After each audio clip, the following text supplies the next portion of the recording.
রাম কারো পৈতৃক সম্পত্তি না। রাম ভারতীয়দের, ভারতবর্ষের নায়ক এবং রাম আমাদের ভারতবর্ষের পথপ্রদর্শক।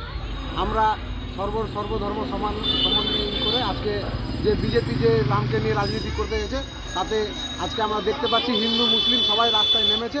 যেভাবে হিন্দুরা রামনবমীর মিছিলে নেমেছে এবং মুসলিমদেরকেও আমরা দেখতে পাচ্ছি তারা জল দিয়ে, মিষ্টি দিয়ে, ফুল দিয়ে আমাদের প্রত্যেক হিন্দুদেরকে এবং যারা সনাতনী, যারা এই আজকে রামের মিছিলে পায়ে পা মিলেছেন তাদেরকে উৎসাহিত করছেন এবং শুভেচ্ছাও জানাচ্ছেন, পুষ্পবৃষ্টিও করছেন। এতে বোঝা যাচ্ছে বিজেপির এই রাজনীতিতে আমাদের ভারতবাসীরা আজকে জল ঢেলে দিল এবং আগামী দিনে আমরা দেখতে পাবো আমরা হিন্দু মুসলিম সমন্বয়ে সবাই আমরা ভাই ভাই।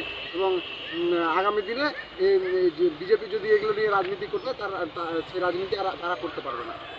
দাস, হরিচন্দ্র 90 সভাপতি হবে। আজকে মানুষকে দিদি মাননীয় মুখ্যমন্ত্রী ভুল বুঝিয়ে রেখেছিলেন। যখন দিদি যাচ্ছেন, মানুষ যখন জয় শ্রীরাম বলতেন, উনি গাড়ি নামিয়ে তাকে তাড়া করতেন।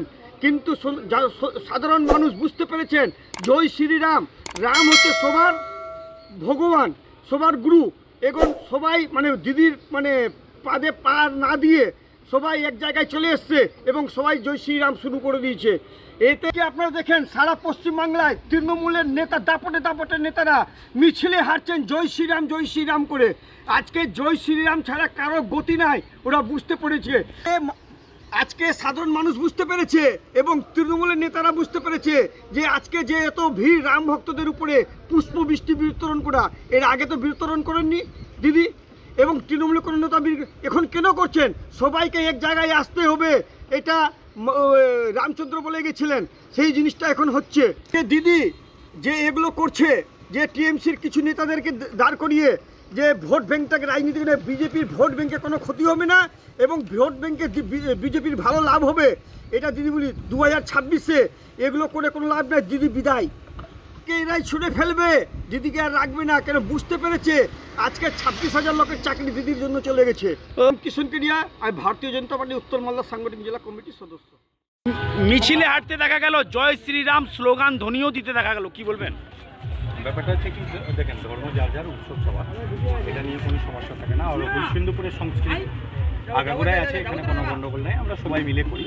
এখানে আমাদের 1 নম্বর ব্লক প্রেসিডেন্ট আছে, স্বপন আছে, এখন যুবর প্রেসিডেন্ট পূজন আছে, আইনটি প্রেসিডেন্ট সাহেব আছে, এরা সবাই মিলে সহযোগিতা করেছে আর আমরা সবাই উপস্থিত হয়ে খুবই ভালো লাগছিল আজকে। পুষ্পবৃষ্টি করতে দেখা গেল আর জল খাওয়াতে দেখা গেল রাম ভক্তদের, কি বলবেন? দেখুন, সর্বপ্রথম ব্যাপারটা হচ্ছে কি, আমাদেরকে কোনো জায়গায় কোনো রকম করতে হবে না। আমরা যদি নিজেরাই ঠিক থাকি তাহলে আমাদেরকে কেউ বিভাজন করতে পারবে না।